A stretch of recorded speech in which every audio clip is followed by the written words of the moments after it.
And welcome everybody to Dover International Speedway for the running of the Lilly Designs 140. My name is Gavin Graham. I'm joined here tonight by the one and only Armani DePaul and Jacob Lewis. Oh, Jacob, what the fuck? Jacob Mitchell. I'm out of control here tonight. Wow. I'm sorry about that one. But how you guys doing tonight?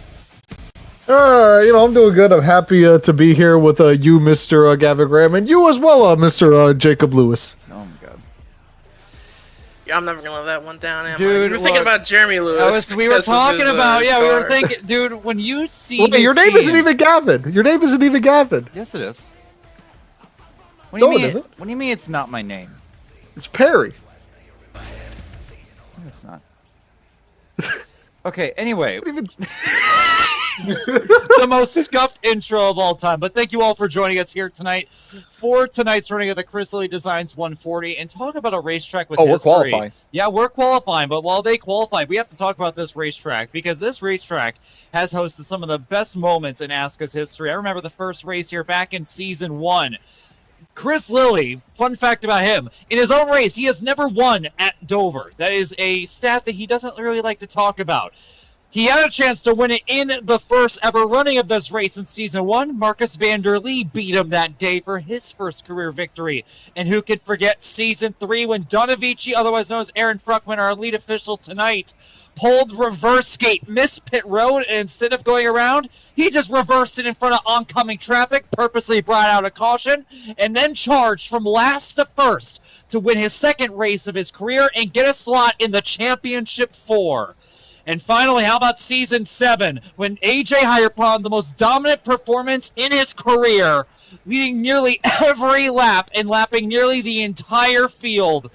Stuff like that. It's just such a short list of the many things that we've seen here at Dover over the years, and we're in for an exciting run here tonight. What are we looking forward here tonight, guys? I just hope this race is better than the truck race was on Friday. Jacob? Well, I mean, I second that. Not that I would know how the truck race went since, what happened to my car that day, but... Oh, what you mean? No. Describe it. Describe it for the viewers. So basically what happens here at this racetrack, it's very, I wouldn't say technical, but it's definitely, it requires a little bit of finesse. And let's say you get a little loose out of one of the corners. All right. You don't want to overcorrect too hard. If you overcorrect too hard, you will smash the wall down. Oh, really? Really? And do you have, you seem to be pretty knowledgeable about this. Do you have experience in this? That's what happened on Friday, yeah. Now, that's also what's going to happen to you at, hold on. Look, why is Caden in the audience? We're not giving Why him isn't he racing the race? Don't give him attention. But one thing I do want to give attention here tonight is our point situation. We have 4 protagonists for this championship. We're in race 5 now, and during the first 4 races, 4 drivers have made themselves known. And how about pole sitter at the moment, Lars Chenoweth, rookie sensation, finished second in the ASCA 500, finished second at Las Vegas, and got his first career ASCA Cup Series victory at Pocono last week, beating 2 of the best, and AJ Hyder and James Thurston to do it. He's looking to become the first driver to win 2 races this season. How are we feeling about him tonight, fellas? I mean, I like his chances. He's been competitive pretty much everywhere we've went. I see no reason why that's not going to continue tonight.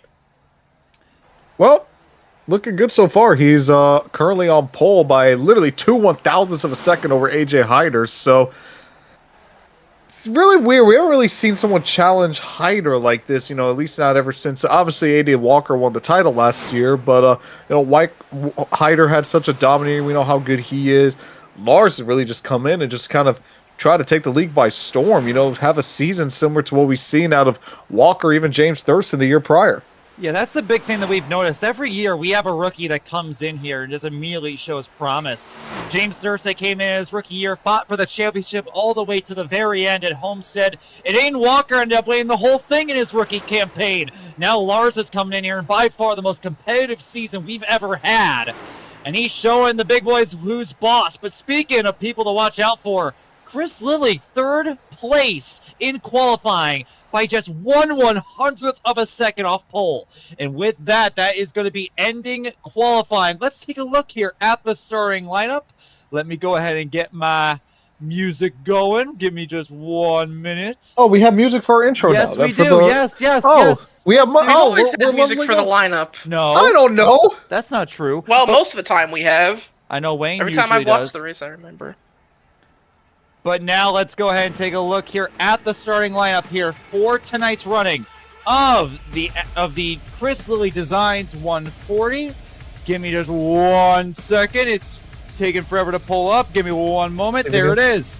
Now it's going to be on pole position here for tonight's running of the Chris Lilly Designs 140. It's going to be Lars Chenoweth trying to go 2 in a row here at Dover. Then it will be AJ Hyder, Season 7 champion, running alongside. Then it's going to be the sponsor himself, Chris Lilly, 2-time champion, trying to get his first win in the iRacing era after finishing 2nd in the truck race on Friday. And the defending champion, Aiden Walker, starts alongside. Aiden Arevalo continues his impressive streak of qualifying and performances. He starts inside the top 5. And Garrett A. White, after having a strong run before crashing during the truck race on Friday, he comes here on Monday and starts 6th. Aiden Robertson, after suspension last week and 2 weeks ago, he starts back in 7th. And River Page is back after missing Pocono. He starts 8th. Bryce Benton, controversial rookie, trying to clean it up a little bit. He starts 9th. And finally our Mexico winner, Diego Roldan, starts in 10th. Then we move on over to outside the top 10. It will be Connor Trafari, followed by Jason Gallagher. James Thurston said he wants to win. He's not winning back from 13th. He has some work to do. And then Zane Cartinez starts 14th with Jason Marshall rounding out the top 15. Robert Eckleberry, his last win in ASCA was at Dover in Season 6 trucks. He's looking to turn around here, get his first win in the Cup Series. Anthony Sharps, after controversy with the 18 last week, trying to clean it up. He starts 17th. And Logan Soley starts 18th after 2 top 10s to start the season. Kayla Hankins said after Pocono that he was tired of all the wrecking, was going to take a back seat and throw this season in the trash. He's looking to turn around here, starting 19th, and Ethan Moses starts 20th. Going through the rest of the field really quick before we go green, it's going to be Frank DeAngelis, Pravin Vijaykumar, Dimitri Mundros, Nico Servideo, Landon Warren, Clint McDonald, Connor Berkey, Marcus Vanderlee, Nicholas Bunamlik, and Owen Cheminsky. And rounding out the rest of the field will be Workman, Heron, Kennedy, Lewis, Samito, Bali, Cazzola, Boheis, Ain Smith, and Jeff Acevedo, with Kinsley, Fabian, Dawkins, Dixon, and Ferguson going home. And we don't have much time because we're going green right now. Well, as they come to the restart zone, we're green here at the Chris Lilly Designs 140. A good start by Lars Chenoweth. yeah, good start by Lars Chenoweth, but an even better one by AJ Hyder. We saw in the truck race pretty much all night that in that race, the leader had a clear advantage on the restart. Maybe not so much here. Maybe AJ Hyder just having a good restart as he looks to the outside, trying to make a move around the outside of Lars Chenoweth to start. AJ Hyder looks like he's going to clear him through turn 4. AJ Hyder going to lead lap 1, it looks like.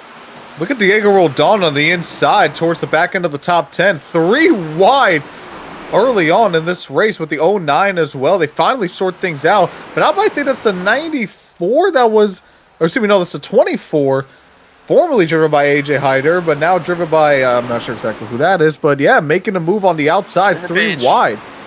And you didn't see it right there. Lars Chenoweth put AJ Hyder into the wall. Coming out of turn 2. Hyder's going to charge back with a big run on the outside. They'll continue side by side, coming through 1 and 2. It's going to be inches apart once again between the top 4 in the championship. But Hyder's got the lead here at Dover. Yeah, it sounded like when Chenoweth put Hyder in the wall there off of 4 that last time by, he did send out an apology, so obviously not very intentional, just trying to get the tires heated up, just trying to keep the tires warm and trying to keep your car out of trouble here in the early goings of this race. Remember, 140 laps, we've still got a long way to go before we can really justify that sort of racing, as Hyder's looking to pull away now. I was going to say, I'm surprised that the outside line worked as well as it did for Hyder, because especially early on in the race when the track isn't really rubbered in, the bottom is really where you want to be, but Hyder made it just not only work on the outside, but convincingly. And now it's single file throughout most of the field. You have to go near outside the top 20 to find any action. And already falling back is Aiden Arevalo. He started 5th. He's back to 8th now as he's been passed by White, Page, and Roldan. Yeah, I mentioned it earlier with River Page and Diego Roldan. He was in that 3-wide battle with them. And like I said, River Page, he made that move on the outside 3-wide to make it work. Again, I'm surprised how the outside is working very well so far. I thought that it would be, maybe a couple laps to really get it in with the rubber and the tires heating up. But no, these guys are making it work on the outside. Yeah, the bottom of the track definitely seems like the preferred line right now. I have to think, outside of the truck race, obviously, truck race was dominated by the bottom line because of the lower power of those cars. I have to imagine that, with the higher power in these engines of the Xfinity car, you'll probably see a little bit more action on the top side of the track. Not sure how much that'll be, though. You mean the O'Reilly car? Whatever. Arevalo is getting aggressive with the back of Diego Roldan. He's looking high, he's looking low, but Diego is blocking every single move Aiden is making. It's a big stall game right now as no one's finding anywhere to go right now. Yeah, Arevalo is clearly faster than Roldan, in my opinion. Just especially on corner exit, you can see he really just catches up to the back bumper of that 99. But right now, it's still pretty early on in this race. We're only on lap 9, might I add. So, really no need to be that aggressive early on. Unless he gets a move on the inside and then Roldan throws a terrible block. There's no reason to be this aggressive. But look at who's in front of River Page. The guy who's currently running, that is Garrett A. White in the 26. He was up front of the truck race before he ran into issues that sent him in the back and got caught up in a wreck. But it feels like he's starting to hold up the 24, the 99, and the 09 a little bit. You can see a little bit of separation between himself and Chris Lilly. And you can just see those three that I mentioned really catching up to the back bumper of him. Yeah, Garrett A. White running a little bit of a thin line after running into some trouble during the truck race. I believe he's at 1.5 penalty points. 2. So really just looking at 2 penalty points. So he is actually a half point away from his suspension. So he's going to have to toe the line and be careful tonight as he currently runs the top 5.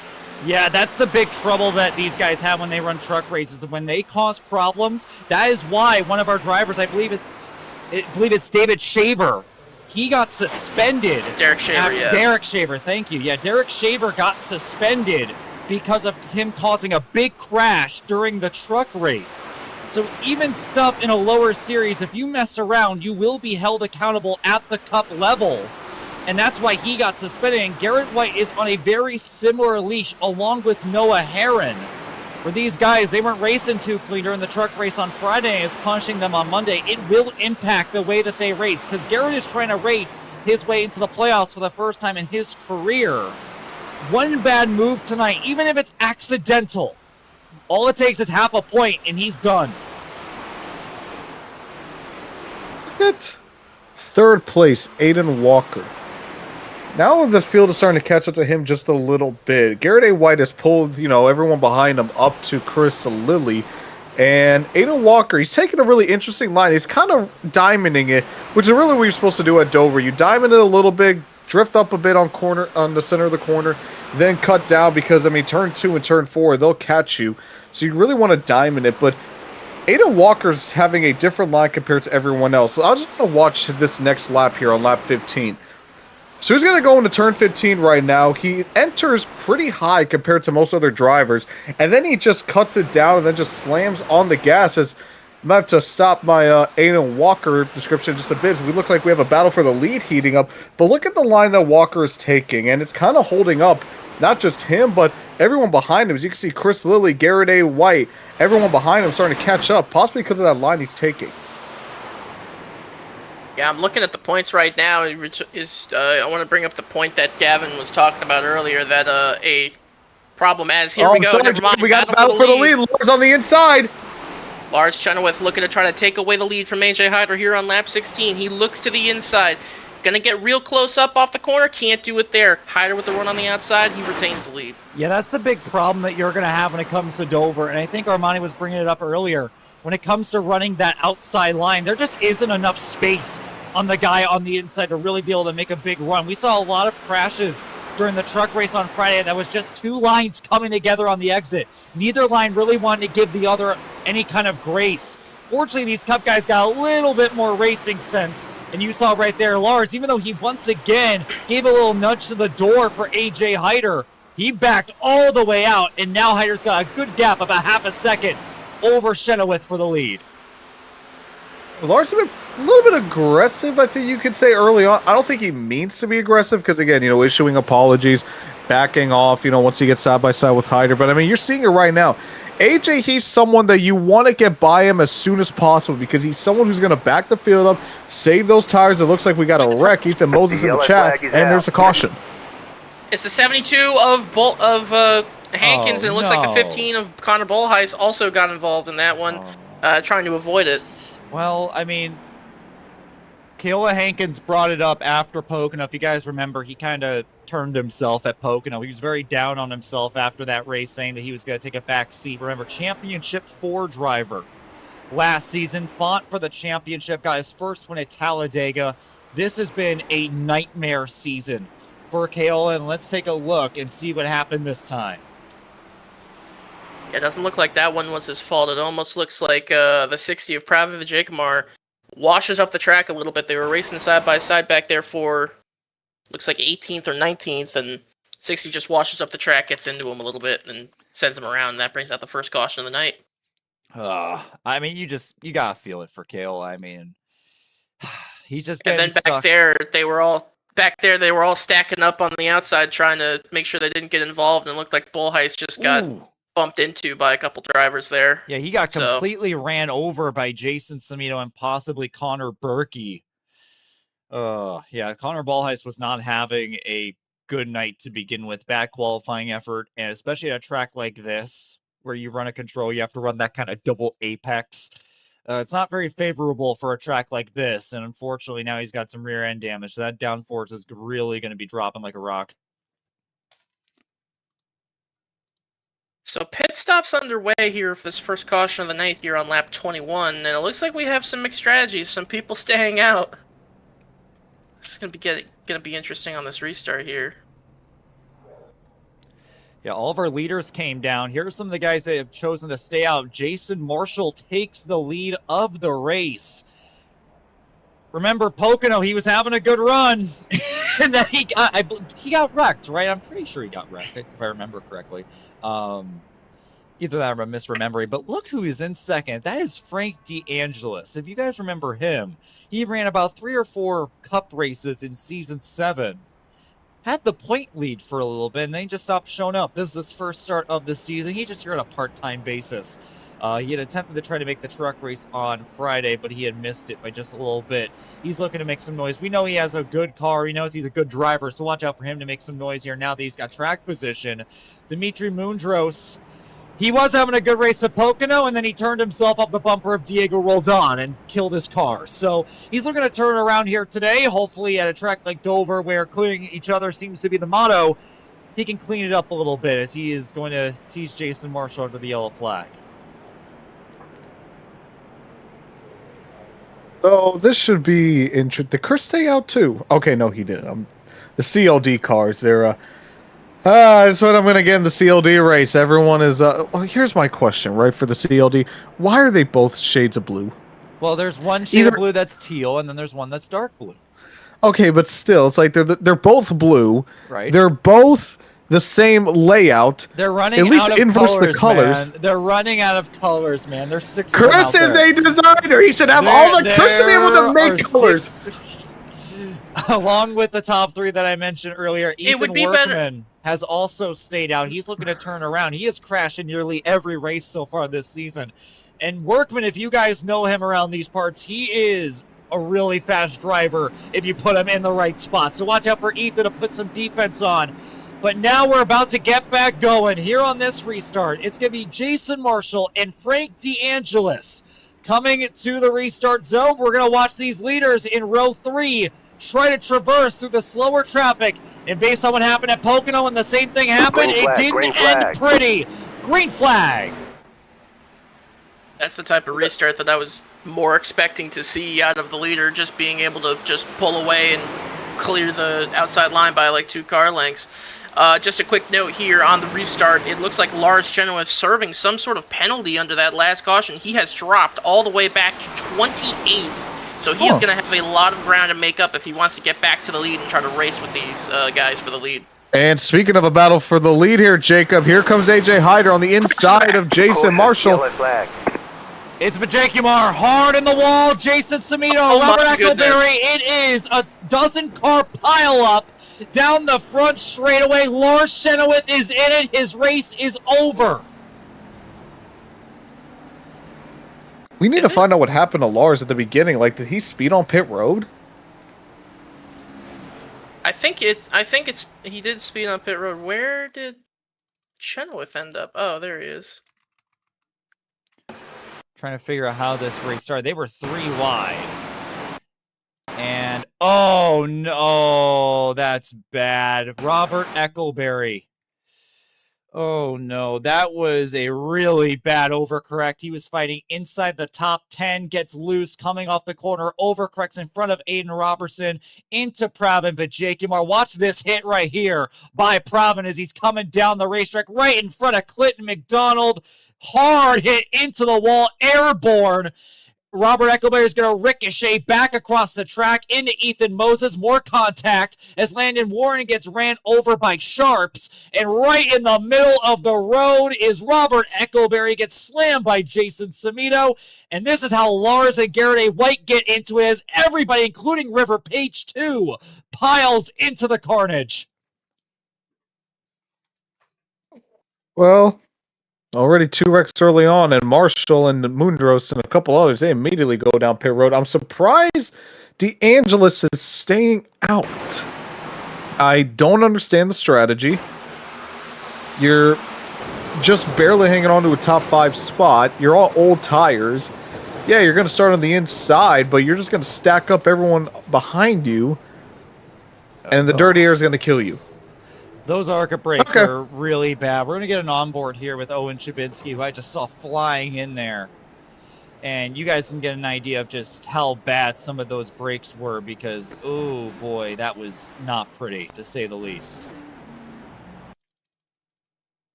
Yeah, Dover is one of those tracks. We've seen this in races in real life here at this track, but it gets especially bad on sim racing. When there's a crash on this, like, relatively narrow straightaways, there's nowhere to go. There's nowhere to run and hide from these crashes. If you're behind them, you're probably going to be involved. Yeah. Either from hitting into it or someone from behind you just hitting you into it. Yeah, I mean, it looked like everybody was slowing down because they thought that there was an opening, but then that's when Eckleberry came back up the racetrack, and that's when everybody was just caught in the line of fire. Not a pretty situation, to say the least, but there are a few winners out of this, and I think by far the biggest is going to be the guys in 3rd and 4th. Bryce Benton, he started 9th. But James Thurston, he started 13th. He's up to 4th. At this, you got this the CLD duo of Hyder and Lilly up front, 1-2, and again, I don't know why they're both shades of blue, but yeah. I think it worked better when like the different colors were the primary car. When the primary is like white and the accent is their shade of blue, then it gets a little confusing. But yeah, wasn't he a red? Wasn't he orange or something last year? I don't remember. Red is now Diego. Well, actually, I think red is Logan, and you're right. Looks like Diego is running pink. Yeah. But now we're going back green. It's going to be a CLD duo up at the front. The last two, these two fought for the lead. I believe, if I remember correctly, was Kansas last season. So these two are pretty familiar. Up at the front, I mentioned before we went green, Chris Lilly has never won a cup race at Dover. He is looking to change that in his 9th attempt at it. As we come to the restart zone, we're back underway. Just poor restart from Chris Lilly. It looked like he didn't even get started until Hyder was pretty much a car length ahead of him. Yeah, Just another one of those examples of the outside line having a really big disadvantage here on the restarts, especially when the tires are a little bit worn out. But Bryce Benton getting his way around Chris Lilly into the second position. James Thurston passing Lilly as well for the third position. So we have a battle going on for the third spot still. But Bryce Benton looking to close in on the 44 of AJ Hyder, looking to make himself known here for the battle for the lead. And remember, Chris Lilly and James Thurston are not friends. They've gone in multiple scuffles these last couple of seasons. Watch out for these two to start making some contact if either one chooses not to lay way. But while that's going on, it's AJ Hyder, then rookie Bryce Benton. Thurston clears Lilly for fourth. Here comes Aiden Walker in fifth. Really backed it off a lot going to turn one. He's going to have a huge run coming out of turn number 2. Is he going to take advantage of it? No, he stays put on the back bumper of that 96. I was looking further back in the pack, and I saw a huge moment from Lars Chenoweth trying to make his way back up through the field after that pit road penalty. I believe he just had another moment there with Aiden Robertson, might have made some contact with him. But yeah, Lars Chenoweth, one of the faster cars on the track, trying to make his way through the slower traffic here in the middle of the pack. He's in 21st right now. He's just trying to make his way up through the field. I'm more shocked he still has a working race car. He got piled through by 4 guys on the inside wall, and he's just got a little dent on the rear of the car as he makes it inside the top 20. You got what? I'm not answering that. Ooh, he's got a lot of work cut out for him. Look at this just jackal of cars in front of him. One car I'm noticing up here in the top 10. How the hell is Zayden Cortina's up here in the 50 car? He's running 8th right now. You know, the best part is he still hasn't fixed his number. And he still hasn't fixed his name rail. I don't know if anyone's noticed that. Look at the front name banner. If you guys don't know Zayden Cortinas, he is Zayden Corey. He ran full-time in D2 in Season 6. I think he has a win, doesn't he? I think he does. I think he has a couple wins. He has a couple wins, in fact, in D2, so he's very familiar.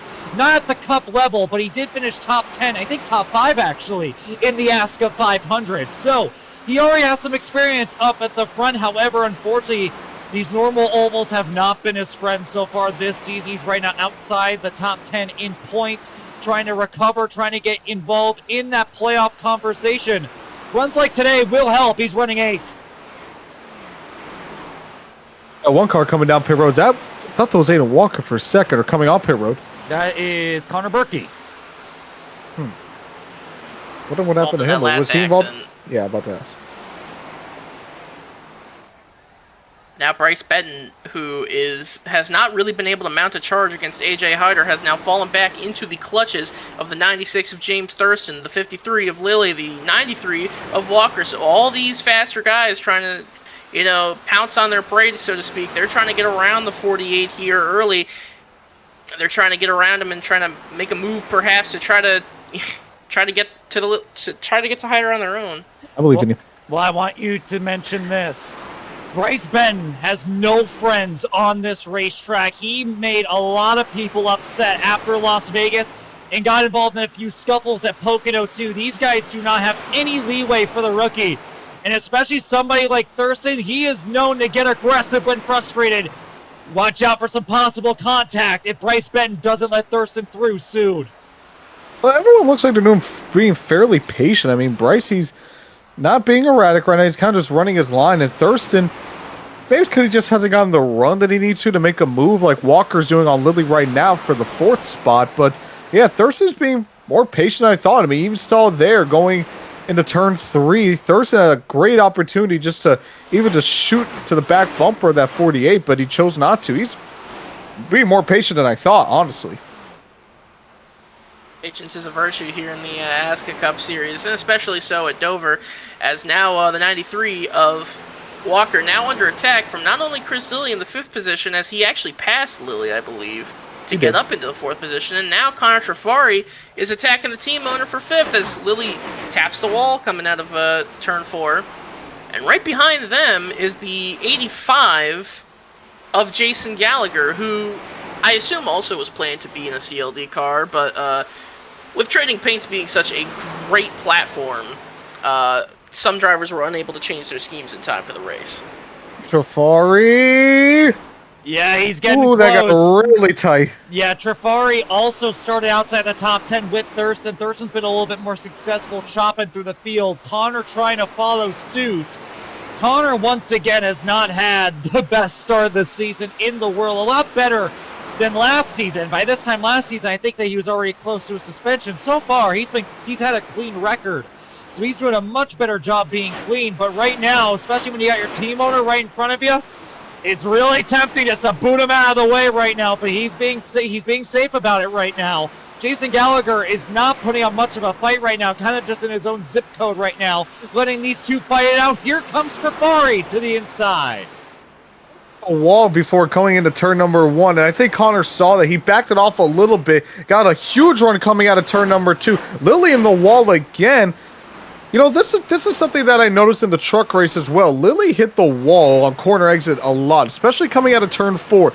Turn 4, I know turns 2 and 4, really just 1 and 2 and 3 and 4 look very similar, but 3 and 4 is a lot more slick compared to 1 and 2. You don't have the grip coming out of the corner that you do here as compared to turns 1 and 2, and I think you're seeing that here with Lilly, who nearly hit the wall again, just maybe carrying a little too much speed coming out of turn 4, just getting a little bit squirrely. But yeah, I mean, that 53, he's been hitting the wall on corner exit, especially out of 4, a good chunk of times.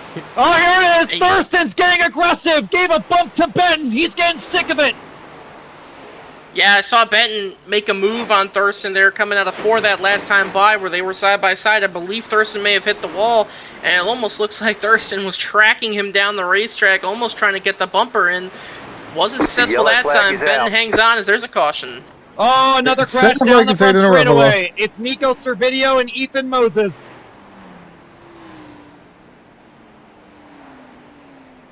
Well, Nico's description is very fitting. Beating Ethan Moses in the battle in mid. Well. So it looks like that last time by, Moses and Roberson were running side by side. And Moses just taps the wall, gets into Roberson, and slides down the racetrack. And then gets hit by the 11 of Servideo. Oh boy. And Moses has disconnected, so clearly done with this race. Yeah, second wreck of the night here. Or actually, no, third wreck of the night here for Ethan. Ethan's been in all of them so far, so yeah, not exactly the night you want to have if you're Ethan Moses. And yeah, just kind of wrecks himself, and then yeah, he's holding the brake, or at least he's trying to. And Nico is just coming in like a missile. Yeah, Nico really did not slow down as much as he should have, and he just ends up getting his car wrecked. So fortunately, that didn't take out as many cars as it could have. Everyone did a good job for the most part avoiding that one. But yeah, Ethan Moses is done for the night. And here come the leaders on pit road. Some people staying out, as we have been seeing, but the main leaders, such as Hyder, Walker, Lilly, Chenoweth, they are pitting. And now we have a new leader, Marcus van der Lee, season 1 winner here at Dover. He's going to try a strategy call here with Diego Roldan right behind. Dimitri Mundros still not pit. You know, he actually pitted out that last yellow, I just remembered. So Dimitri Mundros is fine, along with River Page, who after crashing is back up here. And then we have Nicholas Budimlik, who he's a lap down at the moment. So I'm sure that he's trying to get that lap back. However, we have some guys staying out here on the racetrack, so now he's going to bring it down pit road.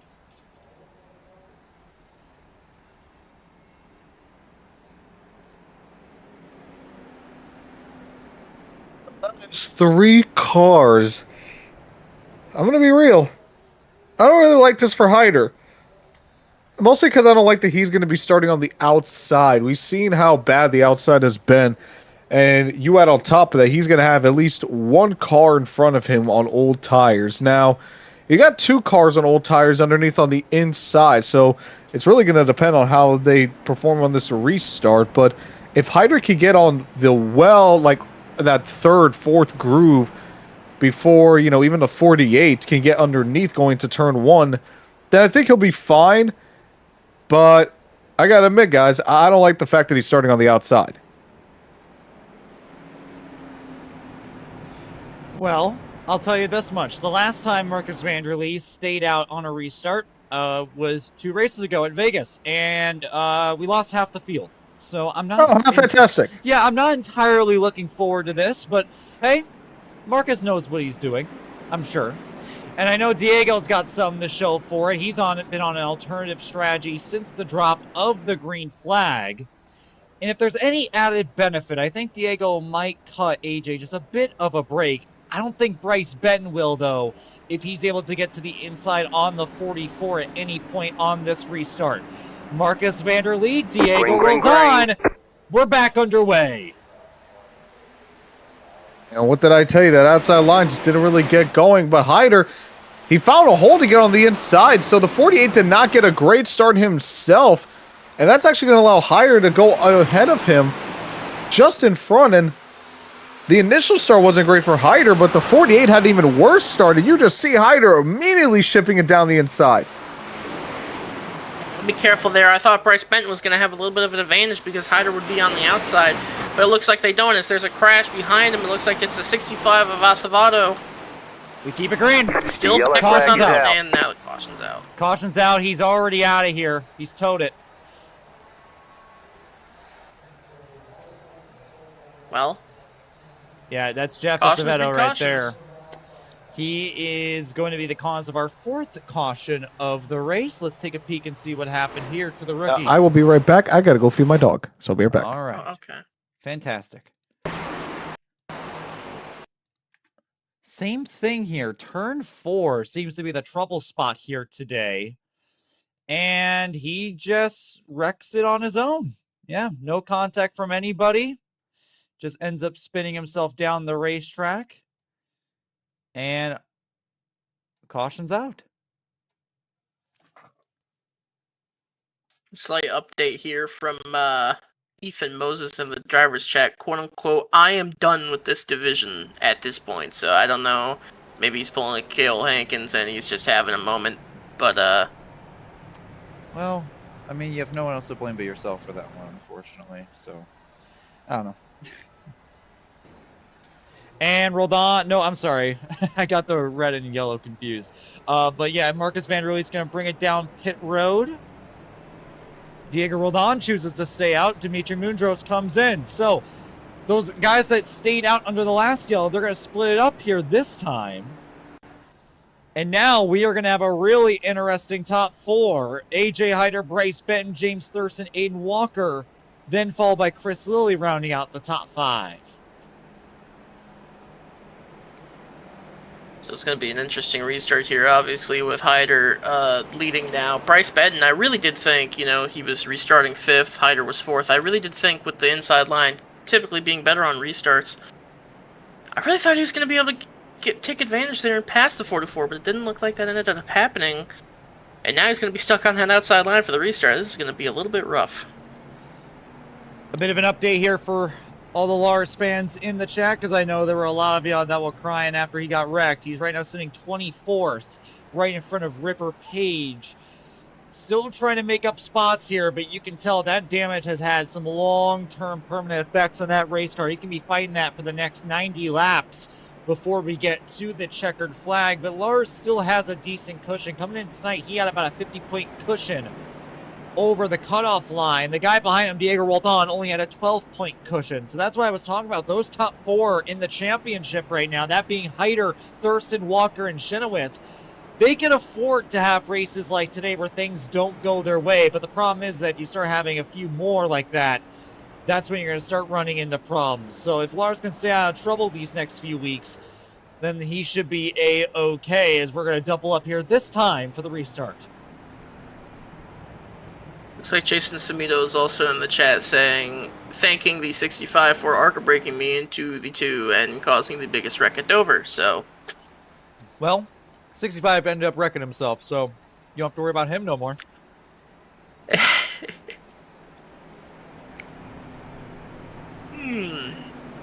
Alright. I'll tell you what, Jacob, I am getting Really nervous about how quick Benton's getting. Vegas, he fought for the lead. He took the lead at one point. At Pocono, he was making some moves inside the top 10, and now he's side by side with AJ Hyder coming to this restart. We know how aggressive he is. Even Thurston was getting tired of him during that last long run, almost wiped him out going into turn 3. You excited for this one? I don't think his pace has ever been in question in terms of Bryce Benton. I just think it's been in terms of cleanliness. Well, let's see if he can be a little bit more graceful towards Hyder this time. He's going to spin the tires in front of the outside line. We're back underway. Just an awful, awful restart there for the 48. Just as I was praising him and saying, you know what, he's got some good pace, he immediately goes and blows it on the restart. That allowed the first 5 or so cars on the inside to get around him, as we saw the 85 of Jason Gallagher there nearly just wrecking his car off of 2, and there goes Benton. Benton in the wall. And big hit there, Noah Herron. Clobbered by the 95. That might be suspension on the 95. Oh my gosh. Noah Herron destroys the 48. He's done. We were talking about it, and I'll be frank, that wasn't really his fault. Jason Gallagher had no control of that car coming at it through the entirety of 3 and 4, and Bryce Benton, unless they can somehow reattach that right front, he's done.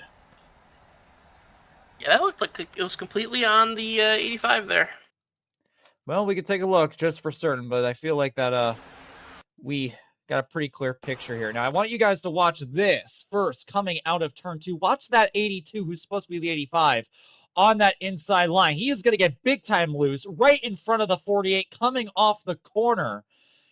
And maybe slight contact. We really can't tell from that angle between Gallagher and Bryce, but we could tell that back end is already sticking out. He's going to have a really compromised entry into turn 3, and watch Jason Gallagher drive it through this corner. You can see Walker even backs out of it.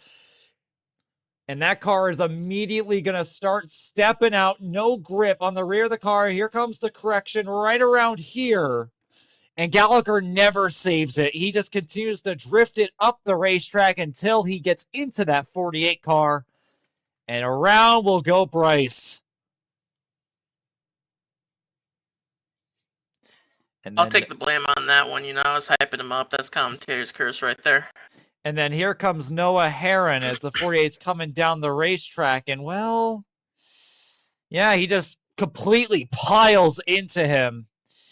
And he actually did receive penalty points at the truck race for not braking soon enough for the big one and collecting even more trucks.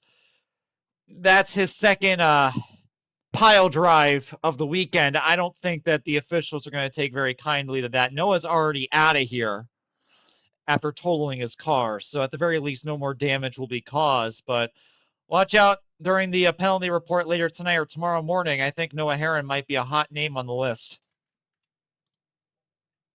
Did he have 2 penalty points or just the 1.5 after the incident with the... I think he just had the 1.5. I know that he had some controversy at Las Vegas because he was racing with lead lap cars as a lap car, but he didn't cause anything, so they let him go on that. But now, due to this, with Bryce Benton out of the race, this has now opened the door for a classic showdown between rivals AJ Hyder, James Thurston. After the race last week at Pocono, James Thurston, during his interview, said how badly he wanted to win a race. He's hungry. He's desperate. We saw that when he gave Bryce Benton a big nudge into turn 3. Now he's going to be going side by side with his old rival, AJ Hyder. This might be Thurston's chance. Yeah, I just don't have a lot of faith in it because that outside line has just been completely awful. Okay, dog has been fed. Perfect. Okay, welcome back. Anyways, the outside line has been completely awful. We're going to see how he can do here. As we're coming to the restart zone, AJ Hyder, James Thurston, our Season 7 championship protagonists are going to battle again. Green flags back in the air. Yeah, the outside got a terrible launch once again. Thurston holding his own a little bit there on that high side. Enters a little bit high, trying to cut down low, get that run off of turn number 2. Hits the wall just a little bit. trying to clear the 93, but can't do it just yet. He's going to be stuck on that outside for now. And Chris Lilly getting up into the second position. Did I just hear someone blow their engine on pit road? Probably did. But Chris Lilly, as someone was tracking down the track back there, they were... That was Daniel Bonning. Yeah, I thought I saw a grayish car. Daniel Bonning running back there. He seems to have it all figured out now, but... Back up towards the front. Lilly up to second off that restart as Walker and Thurston now battle for the third position. The big advantage Chris Lilly has here on this time is that AJ's telling him when he's going, and he's able to get good jumps each and every time. That's how he was able to clear Thurston down into turn 1. Speaking of which, Thurston whipping around the outside to get around Aiden Walker. Now he holds on to third. Walker falls back to fourth. Connor Trafari started outside the top 10. He's now inside the top 5. And how about Ethan Workman? Continuing great progress after crashing earlier as we have a crash. I think that's Jason Gallagher. Yes and no, it's not. Sharps. Anthony Sharps in the 92 goes around. Another crash in turn 4 there, Jacob. Oh, hard hit on the inside wall. Looks like... It looks like they were racing 3 wide up ahead of him. Maybe a little bit of a checkup. Oh, yeah, Sharps just checked up because they were 3 wide ahead of him. Didn't want to get involved in a possible wreck, and he became the wreck when Frank DeAngelis just taps him on the left rear quarter panel. You know... I wouldn't really blame DeAngelis there. There really wasn't anything he could do in that spot. Sharps just checked up big time. You know, this race is going by decently quick. It'd be go by so much faster if these guys could keep it green for 10 laps. Yeah, DeAngelis just runs through Sharps, and big damage for Anthony. He has had a really rough rookie campaign. He got into some controversy with Caden Mobley-Kelly last week when they were wrecking each other for 30th. So, oh yeah, well, Caden's garbage. Yeah, well, unfortunately, Sharps is continuing to run into trouble, but what else can you do? Oh, we had more trouble. Frank DeAngelis and Daniel Bonning. Oh, big crash in turn 1. Frank DeAngelis lost his hood, slamming the fence. What happened here? This was after. Caution? Yeah, this was after the caution had came out. And Frank DeAngelis, is he just gonna come up? Yeah, Frank just... he lost the right front. Yeah, the right front was completely detached from the car. You could see it wiggling, and he straight lines up into Daniel Bonning. Big damage for the 31 after the yellow came out.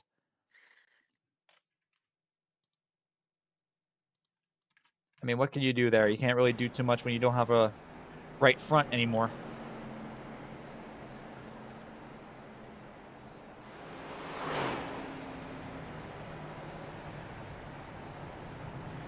Man, what a race.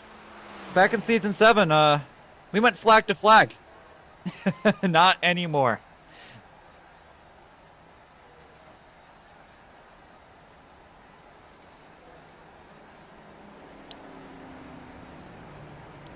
Logan Soley's into the top 10 for the first time tonight. He's trying to continue a decent streak of top 10 finishes. He has 2 of them to his name. He could have had 3.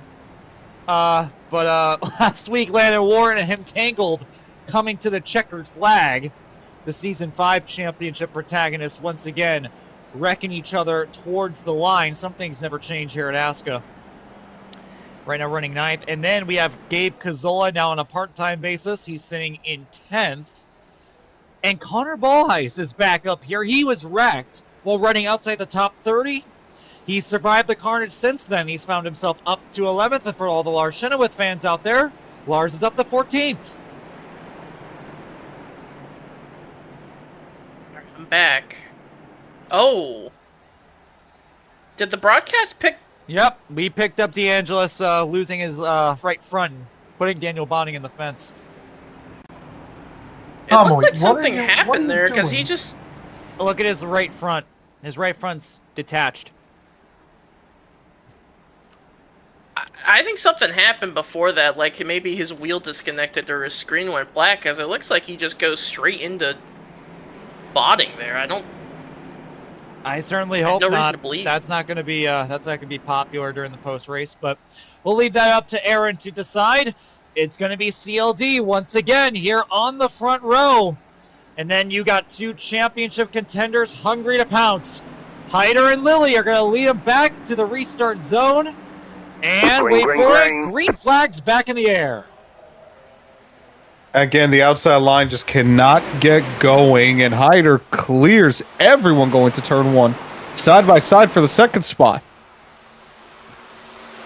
Side by side again, Contrafarias. There's contacts. Lilly's in the wall hard. That was on James Thurston. Just absolutely body slammed him up the track, and that is going to hurt Chris Lilly, no doubt about it. And I'm sure James Thurston is going to have a little bit of a target on his back after that one if Lilly can get back up to him. Yeah, remember, those two are not friends. I was talking about earlier. This is about the third or fourth time these guys have tangled in their careers. James Thurston getting tired of sitting in third. He wants to battle for the lead like he said last week. He wants a win, and now he's within striking distance of Hyder for the lead. Trafari here is getting a little bit of a run on the 96. Not enough to make a move going into turn number one. He's got to sit back just a little bit. Thurston enters a little bit high, cuts it down low. Trafari, a little bit more of a shallow entry, and that extra speed coming up for turn two is going to allow Thurston to pull away from the 9. Someone who's been making some good progress up here is now peeking his way back into the top 10 is the number 45 711 Toyota. That's Lars Chenoweth, remember, involved in that early incident. Got a pit road speeding penalty, had to go to the back, got involved in the big one on the front straightaway, and now he has worked his way up, now trying to pass Logan Sully for the 9th position as they touch ahead of him. That's Workman and Cortinas there for the 7th position. Chenoweth trying to slide in behind them. And here comes Logan Sully into the mix, whipping around the outside there on Ethan Workman. While up ahead, actions begin to develop here inside the top 4 as Connor Trafari's putting pressure on James Thurston for second. He doesn't have quite the run just yet. Let's see what he does here in turn 3. A little bit of a higher entry compared to the 96. Let's see if you get a little bit of a run coming off of turn number 4. Not quite. That's going to allow Thurston to separate by about half a car length on the 9, who's now going to start getting under pressure from the 93. As you said, Armani, these cars trying to diamond that corner. That's kind of what you want to do. That's the line that people pretty much take here at Dover. Trying to diamond it perfectly. I'm a little bit more surprised we're not seeing guys maybe trying a little bit of a lane higher to try to get the better run off of the corner. Dog. But it seems like the diamonding is working for now. Tommy, what are you doing? Well, Armani deals with that. Logan Sully making progress. He's up to 8th, and Gabe Gazzola is following suit. On the outside, Ethan Workman stuck on the bottom, going nowhere. Now Lars Chenoweth's on the move, along with Aiden Arevalo coming into the mix. All right, my dog is joining the broadcast here. Conway, do you have anything to say about this race? Nothing. Thank you, Conway. Thank you for your wonderful insight. Why are you stuck in the corner? Okay, well, while that goes on, Thurston has made no real progress trying to catch up to the back of the 44. I'm assuming we're going to see Connor Trafari starting to try to make a move or two of his signature use the bumper move.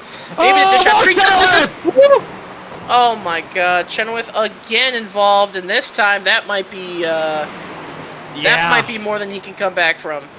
That's not pretty. That was contact with, I believe, Gabe Cazzola. We'll take a quick peek at that one to see what happened, because that was not pretty. Lars Chenoweth had fought so hard to get back, and yeah, that was Gabe Cazzola. Cazzola slams the fence, ricochets into Lars. Yeah, this has not been a good day for Lars, to say the least. Hey, yeah, his race might not be totally over. It looks like all the wheels are still attached to that car. Oh man, he's not handling well right now. He's gonna need a caution though to fix up his car. I mean, again, it's just been an awful day for Lars Chenoweth ever since that speeding penalty.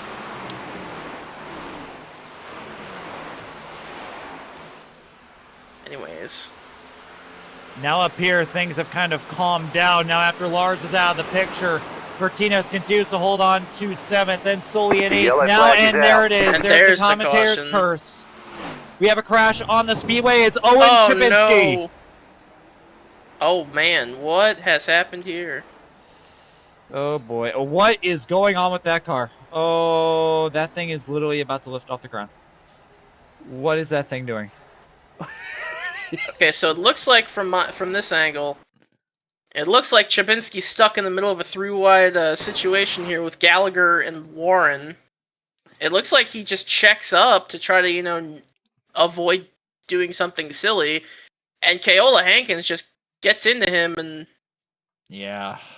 it triggers more cars making They contacts. had been doing that for a little bit, Jig. I don't know if you noticed, but they have been doing that three-wide stuff for way too long. Oh, hard hit there from Landon Warren into Hankins. Hankins' night continues to get worse, and Garrett White continuing to run into problems. Yeah, but they have been doing that. Kind of been taking a look at, have the camera taking a look at that from the back half of the pack. I mean, those guys have been driving aggressively outside the top 20 throughout the entire run. It was just a matter of time before somebody just didn't make the corner and wiped out a few good cars. It just seems three wide at Dover. Three wide in ASCA seems to have bad consequences normally, but three wide at Dover, I mean, you're just asking for trouble there. As we have a few lap cars staying out, but no lead lap cars, so looks like everybody will stay on the same strategy here, as we are now past halfway. Thank God. Well, somebody that's really thanking somebody right now is Lars Shenwith. He really needed that yellow to go down pit road and fix the left side of his car. No guarantee that he'll be able to fix all of it, but a lot better than what he was dealing with before. This will now be the second time that he'll try to charge through the field after repairing the car. We'll see what Lars can do. We'll see if Lars has anything to show to the 54 that put him in the wall in the first place, Gabe Cazzola, as he also comes in to repair damage from slamming the fence that hard. He's also going to be starting near the back of the pack. What is going on with the 42? You're not kidding. That car is like... Looks like it's Carolina squatting. Is he still running? Oh my God. He's still driving and that car is Carolina squatting. Bro, What's going put that on thing there? in the pit box. What are you doing? I don't know. Dude, that thing, take that thing. Oh my God. Get that thing off the road, bruh. Seriously, get that thing off the streets. Oh my God. Dude, this thing's literally, it's the right front is off the ground. Here, I'm gonna go on his right front. You need to see this. Do I have a right front? There should be a right front. Yeah, there is. Camera. His right front is literally off the ground. Oh my God. Is it off the ground on the straightaways? Oh my God. When he accelerates, the car goes off the ground. Oh boy. But if this outside line can get a good restart, it will come at the hands of this man, Connor Trafari, now on AJ's outside, and look at him. He's pinching him down as low as he can go. Can Connor Trafari put up a fight and get his first win of the season? We're about to find out. Green flag. Oh, and Adrian Bravo. Arbolo has an awful restart. Nearly wrecked the car coming off of 4 that time. He keeps it going. But I was about to say, Connor Trafari. Oh, as he slides up the racetrack too. Bad 1 and 2 there for Connor Trafari. This could get hairy. They're 3 wide off the corner. And I was just about to say, Trafari with one of the better restarts we've seen on the outside. There he goes.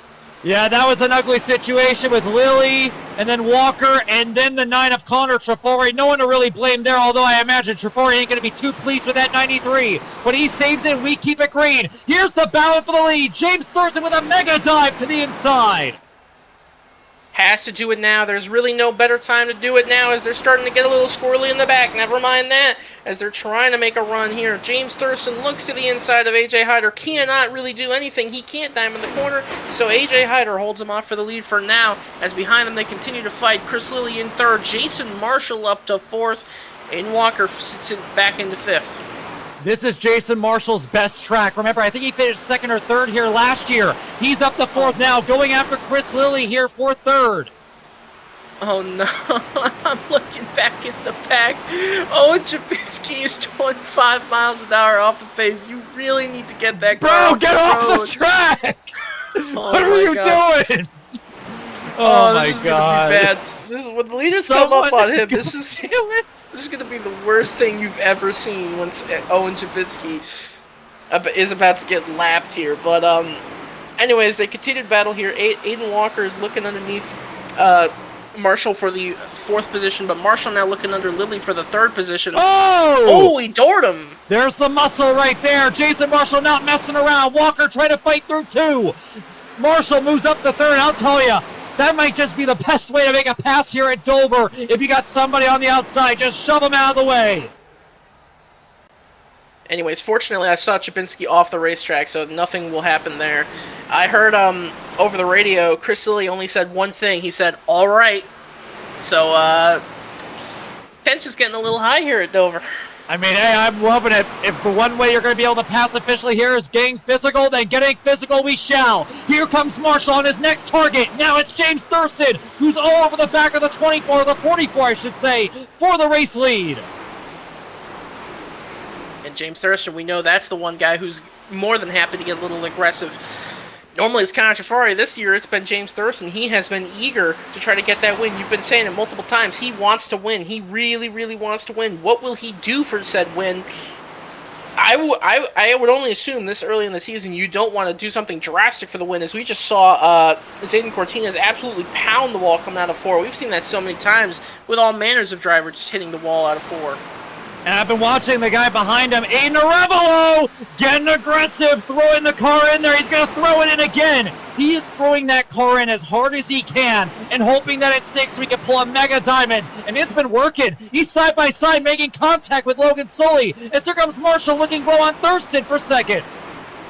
Arevalo has basically been like, his car has looked like his tires are like gum. Like, he's just been absolutely loose. Every time I've seen him come out of the corner, he has just been sideways.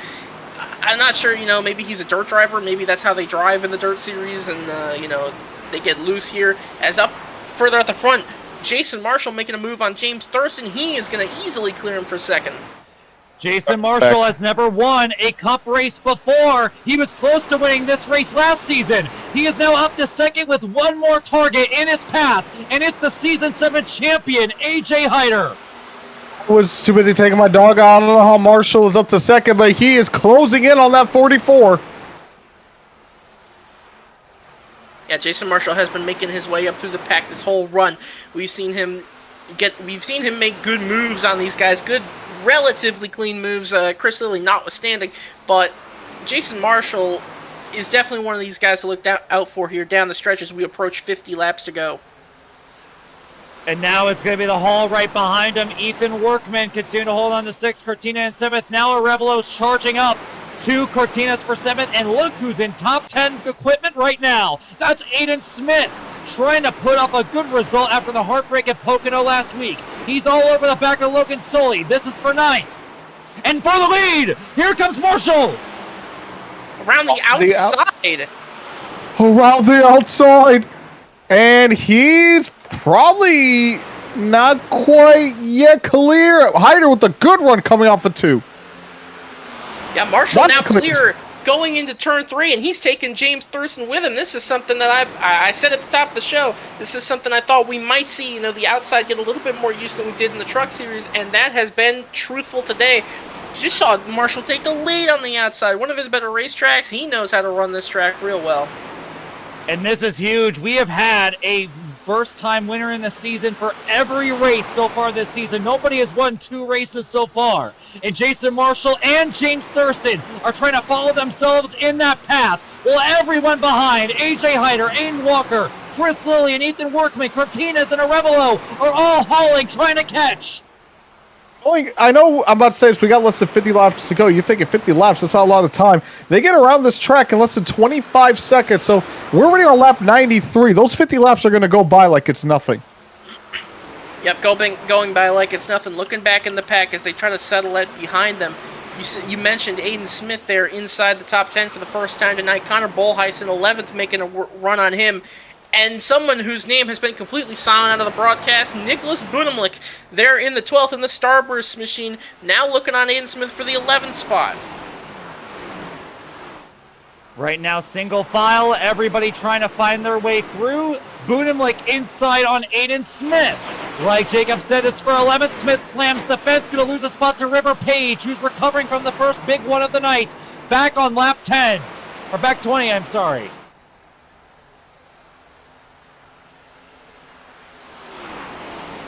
Thurston trying to go deep. Marshall way on the third groove. Gonna try to get that run coming out of turn number 4. He will. And like you mentioned, Jacob, that outside line really starting to come in here as more rubber sets down on the track.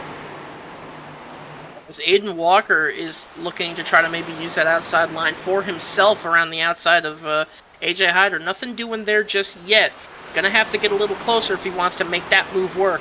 As behind him, Workman is on the back bumper of the 53 of Lilly, and Arevalo is trying to dime in the corner, trying to get the run on the 03. He's looking for the 6th spot. Here comes the 09, looking to the inside, as Nikki B is saying in the chat, he is about to pit. Ooh, that's going to be interesting if now we have pit stops here at Dover. And I'll tell you, this is one of the toughest pit roads on the entire schedule, going from these high bank speeds down to 35, I believe either 35 or 45 miles an hour. One of the thinnest pit roads on the entire schedule, one of the harshest pit entries on the entire schedule. These guys got prepared well. Arevalo with another throw into turn 1. Now he's up to 6, getting around Ethan Workman.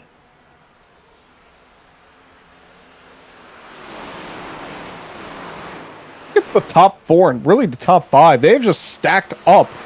You know, they've kind of pulled away from the field for most of these restarts, but right now, as Hyder's making a move on Thurston on the inside, but the top 5 and 6 really haven't separated themselves from much of the field. This back half of the race has gotten a lot closer recently, guys.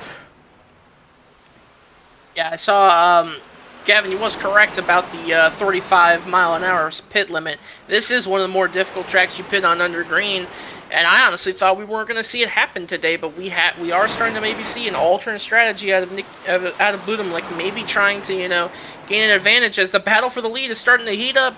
Hyder on the rear quarter panel, Marshall, they're getting antsy up here for the lead. And right in front of him is Budum, like who just came back on the track. He's got to get up to speed and go. And Hyder must have been saving those tires big time, because for the first time, when it feels like all night, the inside works. He gets around the 3, and there goes Walker! Walker into the fence. We keep it green. Everyone keeps it going. We'll take a look at that replay, but Aiden Walker with a big dent on the nose. Ooh, Walker does not sound happy. Well, I think Chris Lilly, I think that with Marshall going wide, a big checkup. Yeah, that was a big checkup from Marshall and Thurston, and then Lilly runs him over. Yeah, that was not good. Cortinez down the track, getting into the wall, almost losing it down onto the inside. That car is out of control. As we that just looked like that just looked like an unfortunate set of circumstances from that checkup. I mean, I get where Walker's coming from. He probably didn't know about the big checkup or anything like that, but I mean, what do you want Lilly to do in that case? Probably wish that he would have slowed down a little more, but this reaction time can't be perfect. Somebody that is doing some incredible driving, though. Here comes Arevalo from outside the top 10 into the top 3. This 09's coming to life. And something else I wanted to bring up. Remember earlier how Marshall got around Chris Lilly early in this run, used the door up. Chris Lilly said only one word, all right. They are now back to within bumper to bumper. Marshall in 4th, Lilly in 5th. How is Chris Lilly going to go about making this pass on Jason Marshall? Will he be the bigger man and be clean about it? Or will he just do the same thing that Marshall did to him, but he's going to have to worry about River Page first as Page makes a move to the inside? Yeah, Page has worked on that car throughout the entire run since the crash. He has brought that car back up to a good place where he can run quick. However, he's putting pressure on Lilly. Lilly trying to play defense while Marshall gets away.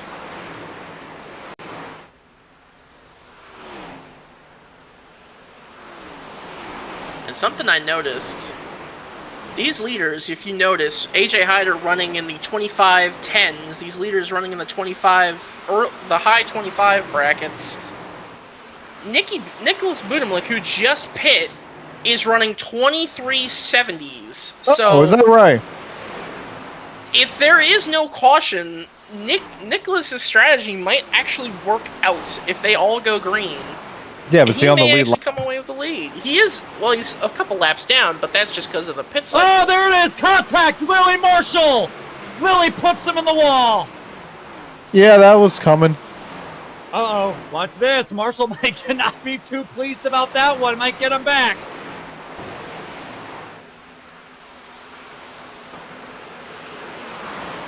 Oh, keep mind with the 88 and the 50. Looks like something might happen with those two.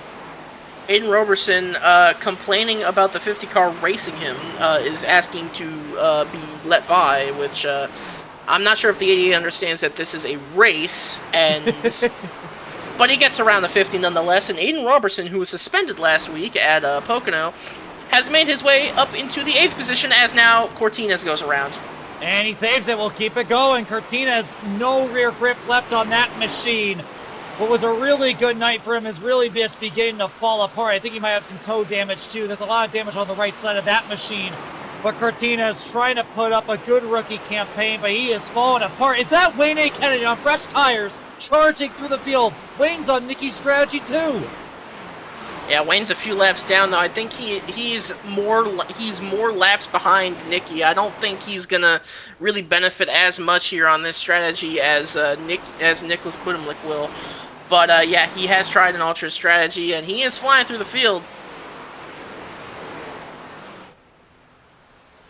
Aiden Robertson continuing to charge through the field. He is inside the top 10, trying to get around Marshall. Marshall must have gotten some damage from hitting the wall due to Lilly, because he's been falling like a rock ever since. Now Robertson's on him. Then we have a CLD duo clashing for position. Connor Trafari recovering from the spin earlier. He's up the 9th, slowly back to 10th. Here comes Connor Bolheis and Aiden Smith too.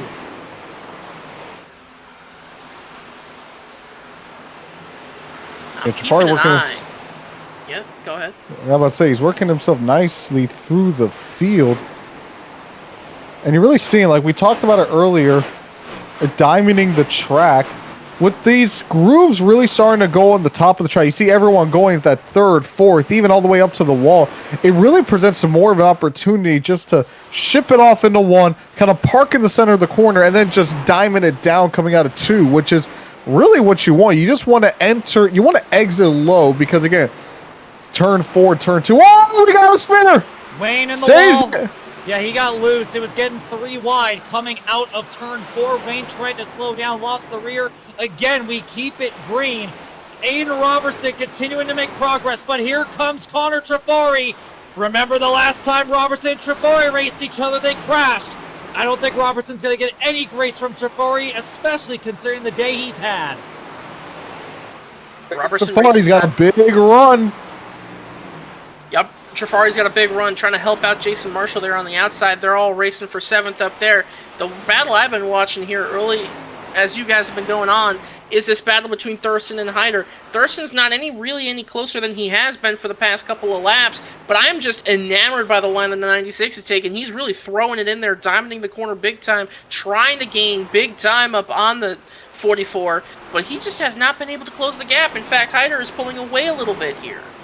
8th place, Trafari and Marshall. And Trafari clears the 3, so he'll move up another spot. Yeah, they were making contact down the front straightaway there, Armani. I don't know if you saw that, but that's just showing Trafari is getting sick of it, and so is Marshall. They both had rough runs, some run-ins with other drivers, and it's led to this. Now Aiden Smith is in 10th, getting around the lap car of Garrett White. Dimitri Mundros recovering well from the troubles he's had today. He's fighting for 11th against Connor Bolheis. Just tight racing between them all as we see further back in the pack. Mundros up there battling with Bolheis, as you said, for the 11th position. And behind them all is Clinton McDonald, the Season 8 Atlanta winner. He is running up there in those positions as there is just a gaggle of cars. Contreras in the wall again. Behind him, Diego Roldan in 14th trying to get up into this battle. This is getting really interesting. And one of the guys in that pack is Nicholas Budimlik on that alternative strategy. He is being stuck behind these slower cars at the moment, trying to shove his way through. This is precious time that he is losing right now, but he's trying to be careful. So it's 24th at the moment, so I mean, he talked about it with that tire strategy, but Nicky right now, he's the second car. River Page, I'm sorry, Armani. River Page, Chris Lilly, they're going at it. They're making contact. And now we're going 3 wide for 4th into turn 3. Hang on there, Chris. More contact. Whoa. Ooh, Yeah, more contact for River Page. These guys' tires are just absolutely going away. These tires are at the end of their life. They could really use a cautioner of some kind. They might just force one with all the damage and the sliding they're doing.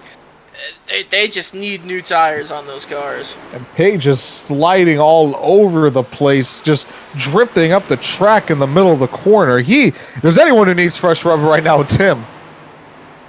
And whatever look at he's that. got in there is gone. That's Jason Gallagher whipping around the outside on everybody. That's how slow they're going right now. Jason was being careful to not get involved in their battle. Contact! Ethan Workman, Chris Lilly, big shove into turn 3. Ethan had enough and moved Lilly out of the way. Yeah, I think a lot of these guys have had enough of Chris Lilly. River Page might have enough. You mentioned the 03s had enough. Obviously, earlier, Jason Marshall, Aiden Walker, they don't seem happy with the 53 right now. So, not the cleanest day for the sponsor of this race. Worth noting that Jason Gallagher has also elected to come in early and has taken tires, as evidenced by his lap time. He is flying around this racetrack. I'll pit a little bit earlier. He's right now behind Nicky by like almost an entire lap. We saw Nicky back there. It's going to be real close to see what these guys are going to do for their tire strategies moving forward. I wouldn't be surprised if you see 2 tire stops maybe this late in the race. Rivers throwing it into turn 3. Yeah. He's getting tired of it. He gave Lilly a little nudge down the back straight, but Lilly's hooking it on the outside. River, I cannot imagine, is pleased by Lilly driving. Finally, River sends it deep enough. He's going to clear the 53 and move up to 5th. Yeah, Lilly's just going to tuck him behind. He said, I'm trying to survive. I've hit the wall a couple times. I don't need any more chaos than it's already happening. So, Lilly, he's got to stay put for now. Hot, worn-out tires and even more hot and worn-out tempers. I mean, these guys, as this race goes on, they are getting more and more irritable. And now with 15 laps to go, how more irritable are we going to even get?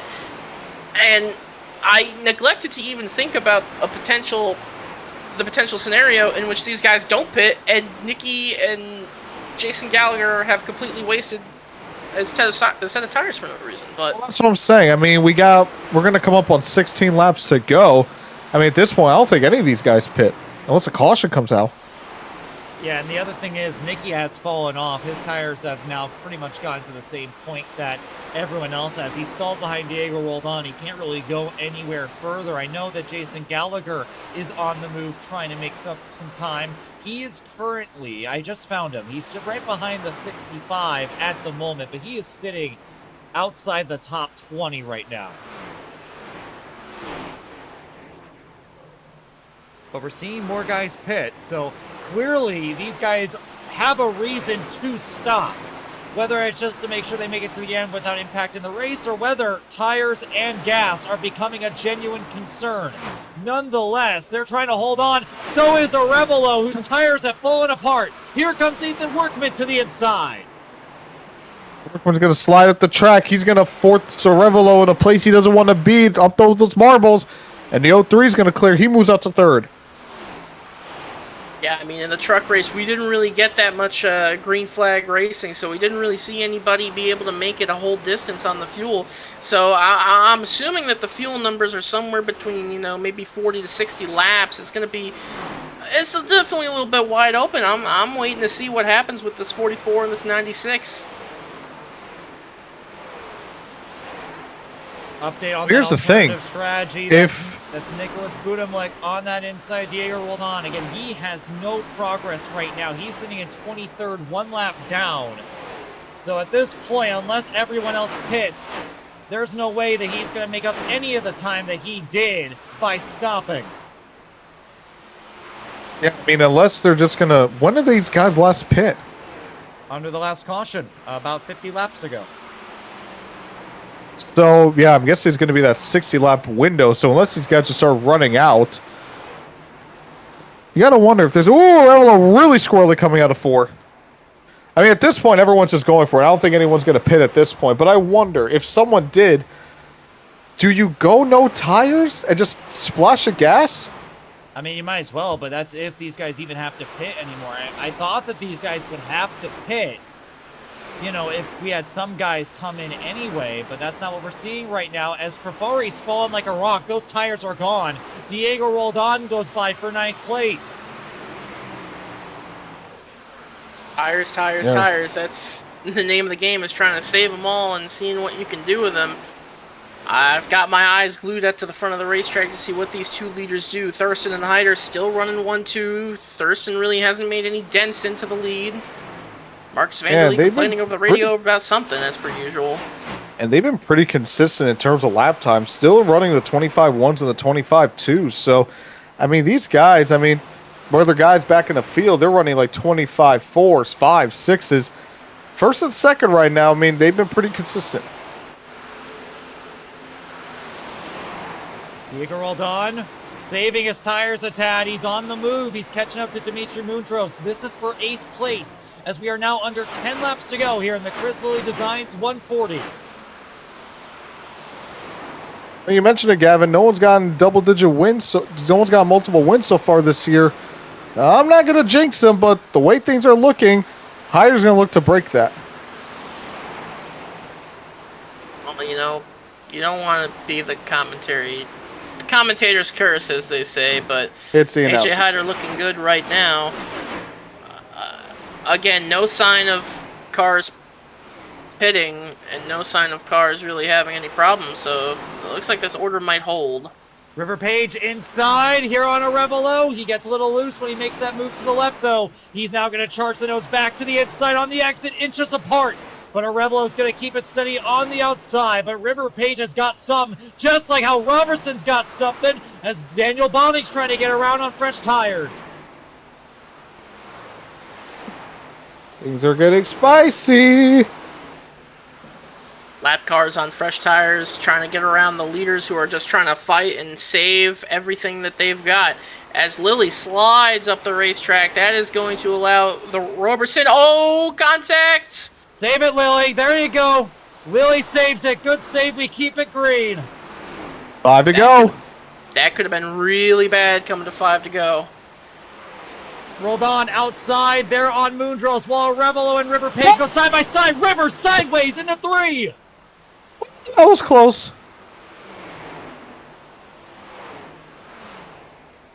Just getting way too aggressive, way too tight. This race is coming down to the wire. Everyone's going to have to hold on to see if they can make it to the end. This is going to get fun. Dimitri and Roldan continue to fight side by side. This is for 7th place now with Lilly's mistake. But I'll tell you what, Dimitri's doing a really good job holding the bottom steady. He's even eking ahead a little bit in the center. But Roldan's going to keep the exit on the power. Roldan clears Dimitri Mundros. He moves up to 7th.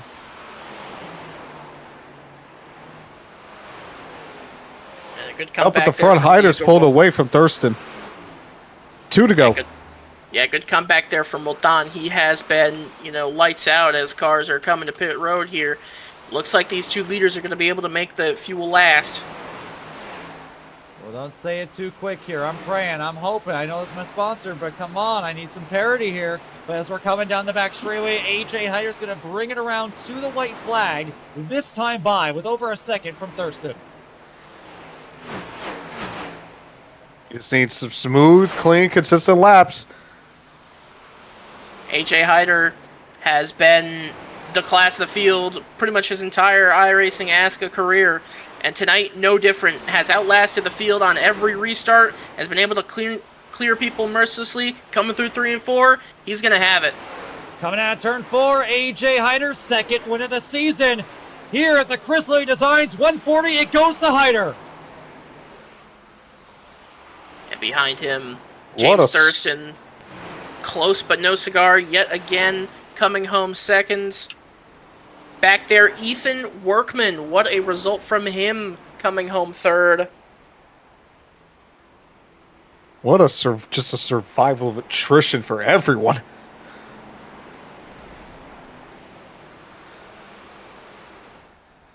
Whew. And that was a calm Oh, one. Clint McDonald ran out of fuel, so yeah, everyone was close on fuel, it seemed like. And this is a big one right here for the 44. after missing what could have been multiple wins. He could have won all 5 races so far this season if things really went his way. Finally, something does. No trouble, no yellows, nothing to really stop him. Just a cool, consistent day with one little appearance from Jason Marshall in the middle. But Hyder continues to outlast the rest. Second win of the season for him. Spurting out the pit road. That would be... It's Connor Ballheis. Yeah, it's Connor Ballheis. And with that, let's take a look at the finishing results after 140 laps of action. Here in tonight's running of the Chris Lilly Designs 140. It's going to be AJ Hyder bringing it home with the victory. Second win of the season.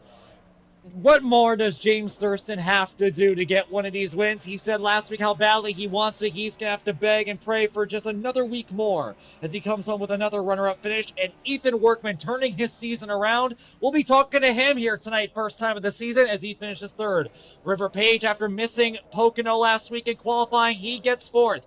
And Aiden Arevalo with an incredible charge on that final run to bring it home fifth. How about a great comeback race for Aiden Robertson after getting suspended for wrecking Connor Trafari at Las Vegas? He comes back in sixth. Diego Roldan is going to catch up to Lars for fourth in the standings after finishing seventh tonight. Dimitri Mundros cool and consistent in eighth place. And Chris Lilly could have had a top 5 going, but he got big time loose towards the end of the run. He finishes ninth. And Marcus Vander Lee, I don't know where he came from, but a good top 10 for him. First top 10 in quite a while for him. Moving on over to outside the top 10 now. We got Connor Trafari, Landon Warren, Clinton McDonald, Jason Marshall, Logan Soley, Jeremy Lewis, Aiden Walker, Gabe Cazola, Zayden Cortines, and Nicholas Budimlik rounding out the top 20. And going through the second half of the field now, we got Jason Gallagher, Lars Chenoweth, Connor Ballheis, Aiden Smith, Garrett White, Wayne A. Kennedy, Connor Berkey, Daniel Botting, Noah Herron, Jeff Acevedo, and then rounding out the rest of the field, it'll be Owen Chabinsky, Kaola Hankins, Frank DeAngelis, Anthony Sharps, Bryce Ben, Nico Servideo, Ethan Moses, Pravin Vijaykumar, Jason Samito, and Robert Eccleberry, rounding out the rest of the field. And with that, there's no reason to stay here for much longer. Let's head on over to John ASCA's workshop for our post-race coverage. And for the second time this season, AJ Hyder bringing in. You just love this place, don't you? Oh, absolutely. Absolutely. Oh, my God. How about that? Dude, Finally, one of these just went my way, because usually when I try to do these fuel-saving runs, they just never work. The caution always comes out. I'm just so thankful that this finally went green.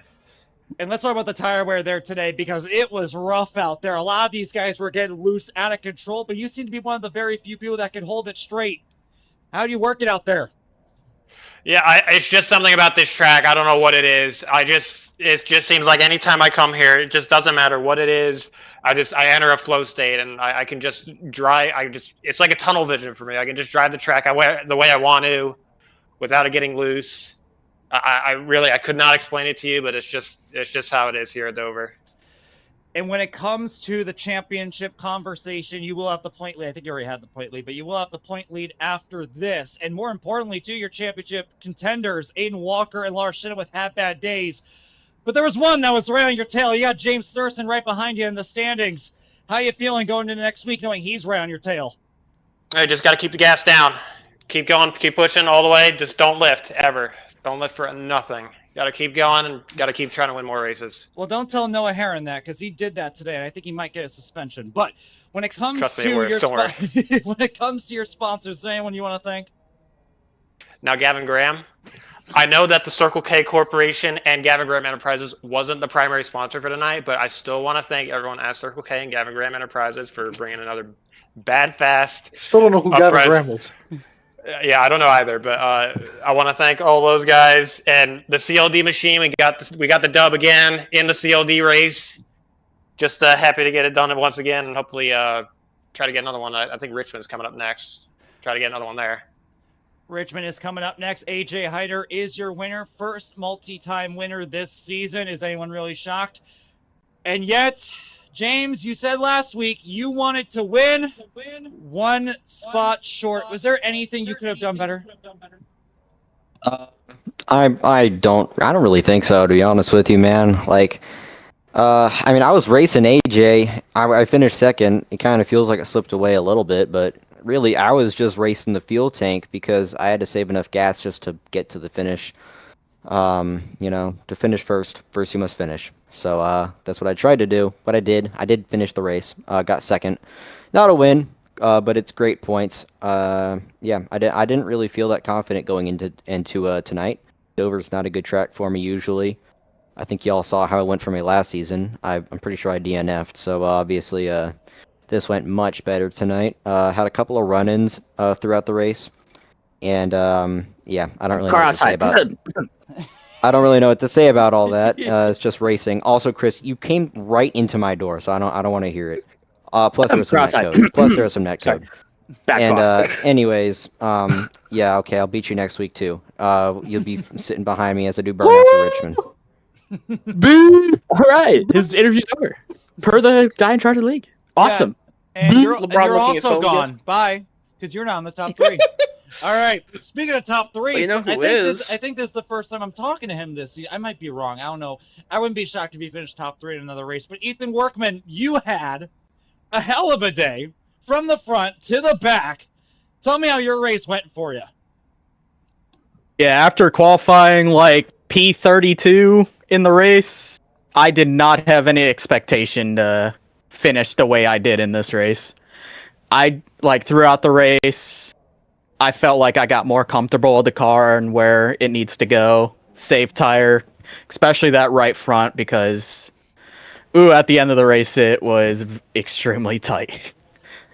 And when it comes to your season, you've had a rough one so far this season. It feels like every time we saw you were up front, and the next thing you know, you were crashing. How does it feel to finally put a race together and get a good finish? Feels wonderful. Dude, I almost got wrecked in like the first 10 laps, but managed to keep it straight. Like I said, I am so surprised about this whole result. Extremely happy I kept the car clean. Didn't get screwed out of anything after the couple of races I've had this season. Like, I got wrecked out at Daytona, I didn't get, Mexico City, I put in the wrong tune, screwed my car over after qualifying good. And then the other 2 races I got wrecked out, and then Pocono, I had computer issues, so I wasn't able to race. But coming back, getting P3, exceptional result for the team and myself.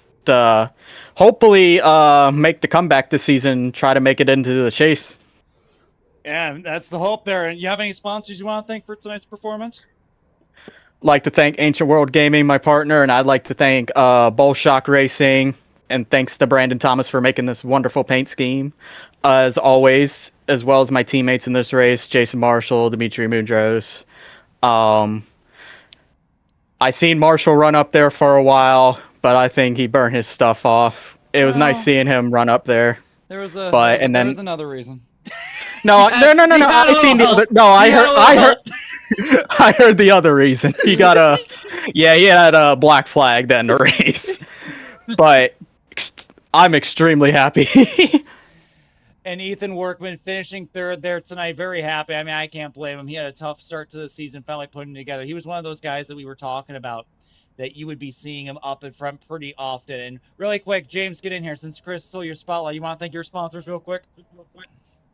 Yeah, thanks to Power Smash, Infinity Speed Motorsports, Murphy Esports, Cardano, Drip Drops Moneta.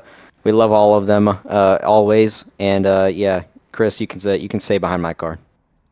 And there it is. Well, the Chris Lilly and James Thurston brawl has been going on for those Jacksonville over a year. Jaguars could stay in the first round of the playoffs. This brawl has been going on for nearly 2 years now, and I don't think it has any chance of stopping. Fellas, how are we feeling after tonight's race? What a fun race that was. You know, I don't know why I'm back, but thank you.